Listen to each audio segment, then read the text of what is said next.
What inspired you to make this? To do this painting? Well, I came in and you guys had one in the entranceway of the reporter, and I did one years ago, and I hadn't done one in a long time, and basically to be able to use the cover of a magazine or a newspaper, and it's just another way to document the time that I live in.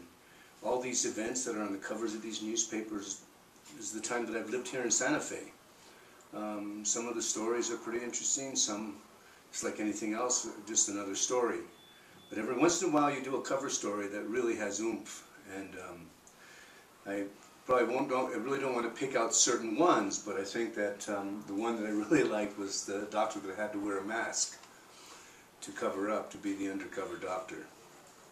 But there's a few other ones as well, but for me to be able to do something in the time that I live in, people try to peg me as this political artist because I paint on currency and stock certificates and the Bill of Rights, and I paint on old treaties.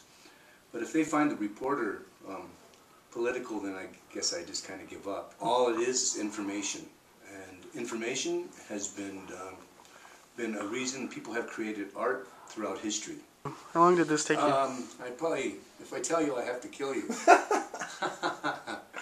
It probably took me a couple of weeks. Yeah. And it was probably, maybe a little longer than the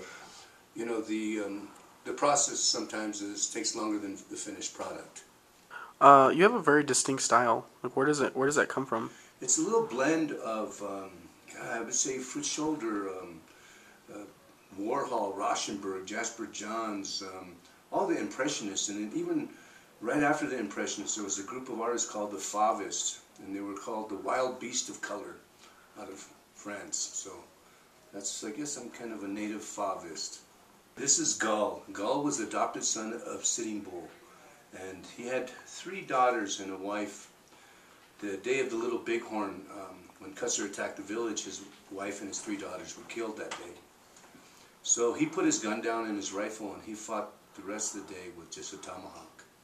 So to me, but the interesting thing about it, I'm telling you that about the Little Bighorn, but on the other hand, he lived to the point to be a father and a grandfather and encourage education on the Standing Rock Reservation.